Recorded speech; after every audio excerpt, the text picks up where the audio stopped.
Welcome to last பென்ச்சர்ஸ். இன்னைக்கு நம்ம பார்க்க போகிற டாபிக் தியரி ஆஃப் கம்ப்யூட்டேஷனோட யூனிட் 1, சிம்பிள் ஃபைனைட் ஆட்டோமேட்டா. பையா வாட் இஸ் திஸ் அப்படின்னு கேட்டால் சிம்பிளாக ஒரு எக்ஸாம்பிளோட சொல்கிறேன்.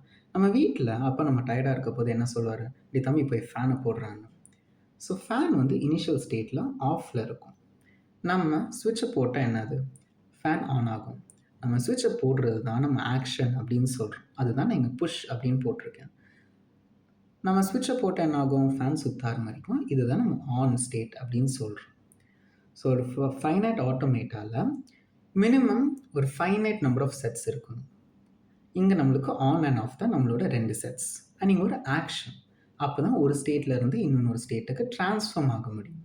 இதை தான் நம்ம இங்கே புஷ் அப்படின்னு எழுதியிருக்கோம். அதே சமயத்தில் ஒரு ஃபைனைட் ஆட்டோமேட்டாவில் ஒரு இனிஷியல் ஸ்டேட் மட்டும்தான் இருக்க முடியும். அதுதான் இங்கே மார்க் பண்ணியிருக்கோம்.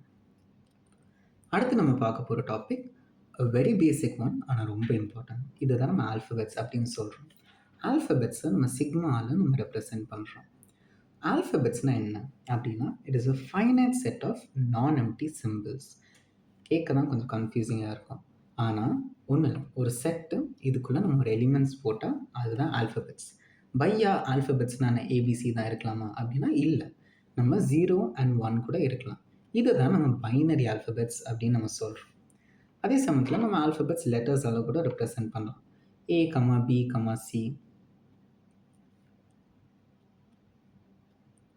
அதே சமயத்தில் alphabets can be a mix of both. So 0, A அப்படின்னு கூட நம்ம ரெப்ரசென்ட் பண்ணலாம். ஸோ இதை தான் நம்ம ஆல்ஃபபெட் அப்படின்னு சொல்கிறோம்.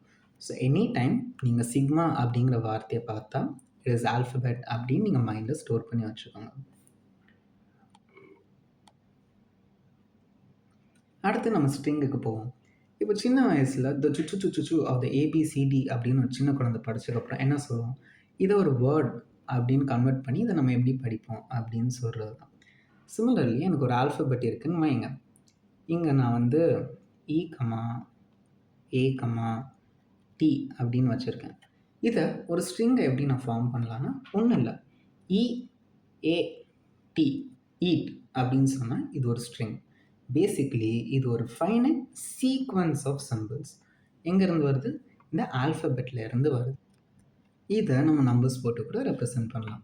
இப்போ ஆல்ஃபபெட் இஸ் ஈக்குவல் டு 0, 1 அப்படின்னு எழுதுனா இதை நான் 0, 1 இதெல்லாம் ஒரு ஸ்ட்ரிங். அதே மாதிரி 0, 1 இது ஒரு ஸ்ட்ரிங், 1, 0 இது ஒரு ஸ்ட்ரிங். ஸோ இது எல்லாமே ஸ்ட்ரிங்ஸ். ஸோ ஒரு ஸ்ட்ரிங்குங்கிறது ஃபைனைட் சீக்வன்ஸ் ஆஃப் சிம்பிள்ஸ். எங்கேருந்து, ஃப்ரம் ஆல்ஃபபெட்ஸ். இப்போ நம்ம ஸ்ட்ரிங் பற்றி பார்க்குறோமே, நம்மளோட ஸ்ட்ரிங் வந்து அட் டைம்ஸ் எம்டியாக கூட இருக்கலாம். அந்த மாதிரி ஸ்ட்ரிங்ஸ் தான் நம்ம எப்சிலான் அப்படின்னு சொல்லி ரெப்ரசென்ட் பண்ணுறோம். இதுதான் ஒரு simple. So any time you see epsilon அப்படின்னா இட்ஸ் அன் எம்டி ஸ்ட்ரிங். அதே சமயத்தில் இது எந்த ஆல்ஃபபெட்லனாலும் இருக்கலாம், பிகாஸ் இட் இஸ் எம்டி. ஒரு லென்த் ஆஃப் ஆல்ஃபபெட்டனும் ஒரு லென்த் ஆஃப் ஸ்ட்ரிங்கும் நம்ம எப்படி பண்ணலான்னு பார்க்கலாம். ஒன்றும் இல்லை, இப்போ நான் வந்து ஒரு ஸ்ட்ரிங் எழுதுறேன் 1010. ஃப்ரண்ட்டில் ஒரு கோடு, பேக்கில் ஒரு கோடு போட்டால் அதுதான் அதோட லென்த். ஸோ இதோட லென்த் என்னது, 4. சிமிலர்லி ஒரு ஏ அப்படின்னு ஒரு ஸ்ட்ரிங் இருக்குது, இதோட லென்த் என்னது, 3. ஸோ ஃப்ரண்ட் அண்ட் பேக்கில் வந்து நீங்கள் வந்து ஒரு 2 கோடு போட்டால் அதோட லென்த் அப்படின்னு நம்மளுக்கு கிடச்சிடும். அடுத்து நம்ம பார்க்க போகிறது தான் concatenation of string. Concatenation of string என்னென்னா, ஒன்றும் இல்லை, எக்ஸ்ன்னு எனக்கு ஒரு வேரியபிள் இருக்குது. இதை நான் வந்து 1010 அப்படின்னு சொல்லி இதுக்கு ஒரு ஸ்ட்ரிங் கொடுக்கேன்.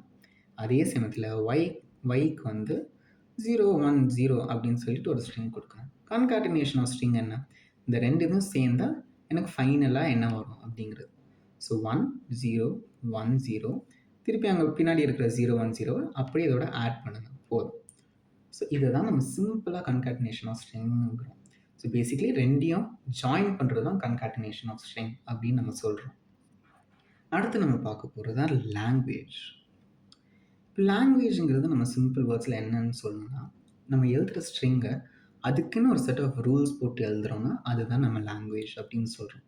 இப்போ லெட்ஸே எனக்கு நம்பர் 11 தான் பிடிக்கும். ஸோ நான் எழுதுகிற எல்லா ஸ்ட்ரிங்லேயும் எண்டில் 11 தான் இருக்கணும் அப்படின்னு சொன்னால் அது ஒரு லாங்குவேஜ். ஸோ எனக்கு ஒரு ஆல்ஃபபெட் 0, 1 அப்படின்னு இருக்குன்னு வைங்க. இதை நான் வந்துட்டு எனக்கு கடைசி 2 இதுவும் எனக்கு வந்து 1 1 அப்படி தான் வேணும்னா இதை நான் 11 011 1011 அப்படின்னு கூட எழுதலாம். இது எல்லாமே forms under one language. So நம்ம ஒரு லாங்குவேஜுங்கிறது எப்போ நம்ம சொல்கிறோம், ஒரு செட் ஆஃப் ஸ்ட்ரிங்ஸ் நம்ம அதுக்குன்னு ஒரு ரூல் கொடுத்து எழுதுறோம்னா அது நம்ம ஒரு லாங்குவேஜ் அப்படின்னு சொல்கிறோம். இன்னும் ஒரு சிம்பிள் எக்ஸாம்பிள் எப்படி சொல்லலாம், ஸோ எனக்கு ஆல்ஃபபெட் வந்து திருப்பி 0,1 வச்சுப்போம். எனக்கு வந்து equal number of zeros and equal number of ones அப்படின்னு இருக்கணும் என் ஸ்ட்ரிங்கில். அப்படின்னா என்ன எழுதலாம், ஒரு 01 திருப்பி வந்து 10 0011 இந்த மாதிரி எழுதிட்டே போகிறோம். இது ஒரு லாங்குவேஜ். ஸோ லாங்குவேஜுங்கிறது it's a set of rules. நம்ம ஸ்ட்ரிங்ஸுக்கு கொடுக்கறது தான் நம்ம லாங்குவேஜ் அப்படின்னு நம்ம சொல்கிறோம். அடுத்த டாபிக் நம்ம பார்க்க போகிறது தான் பவர் ஆஃப் அன் ஆல்ஃபபெட் அப்படின்னு நம்ம சொல்கிறோம். இப்போ ஆல்ஃபபெட்னா நம்ம எப்படி ரெப்ரசென்ட் பண்ணுறோம், சிம்பிள் சிக்மா அப்படின்னு போட்டு தானே ரெப்ரசென்ட் பண்ணுறோம். ஆனால் பவர் ஆஃப் அன் ஆல்ஃபபெட்டுங்கிறது என்ன சொல்கிறோன்னா sigma to the power K அப்படின்னு. பையா வாட் இஸ் இஸ் கே அப்படின்னா ஒன்றும் இல்லைடா, இந்த K represents the length of a string. இப்போது நான் சிக்மா 1 டு த பவர் 1 அப்படின்னு போட்டேன்னா இங்கே என்ன போடலாம், 0,1. ஏன், இதோட லென்த் என்னால் 1 மட்டும்தான் வைக்க முடியும். அதே சமயத்தில் சிக்மா டு த பவர் 2 அப்படின்னு போட்டால் இதை என்னால் 0011 அப்படின்னு எழுத முடியும். அதே மாதிரி ஸோ இந்த லென்த் ஆஃப் ஸ்ட்ரிங் நம்ம வந்து எழுதிட்டே போகிறோம். So it doesn't just stop here. So இதை நான் என்ன எழுதலாம், 01 எழுதலாம், 10 எழுதலாம். So all this comes under the power of an alphabet. இப்போ நம்ம இதை பற்றி பேசியிருக்கோமே, ஆனால் நம்மளுக்கு எம்டி ஸ்ட்ரிங் அப்படின்னு ஒன்று இருக்குல்ல. So sigma to the power of 0 நம்ம வந்து இங்கே இதில் என்ன போடலாம், சிம்பிள் நம்மளோட எப்சிலான் அப்படின்னு ஒன்று போடலாம்.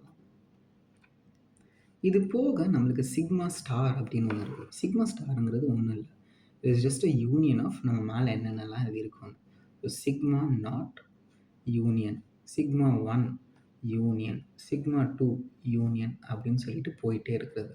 இதுதான் நம்ம சிக்மா ஸ்டார்னு சொல்கிறோம். இது எங்கேயுமே நம்ம ப்ராக்டிக்கலாக எங்கே யூஸ் பண்ணியே ஆகணும் பையா அப்படின்லாம் எதுவும் இல்லை, but just know it for safer side. Similarly sigma star மாதிரி நம்மளுக்கு சிக்மா ப்ளஸ் அப்படின்னு ஒன்று இருக்குது. சிக்மா ப்ளஸ்ங்கிறது லிட்ரலாக சிக்மா ஸ்டார் தான், அதே எக்ஸ்பிரஷன், ஆனால் அந்த எப்சிலான் மட்டும் இருக்காது. எப்சிலான்னா என்னது, எம்டி ஸ்ட்ரிங். ஸோ அதனால் நம்ம என்ன எழுதலாம், அந்த சிக்மா நாட்டை தவிர எல்லாமே நம்ம போட்டால் நம்மளுக்கு வந்துடும். So sigma 1 union, sigma 2 union அப்படின்னு சொல்லிட்டு போயிட்டே இருக்கிறது. ஸோ இதுதான் the basics of இந்த சாப்டர்.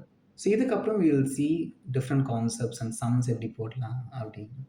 Till then உங்களுக்கு நீங்கள் நல்லா பார்த்துக்கோங்க, பக்கத்தில் இருக்கிறவங்கள முடிஞ்ச பார்த்துக்கோங்க. Thank you then.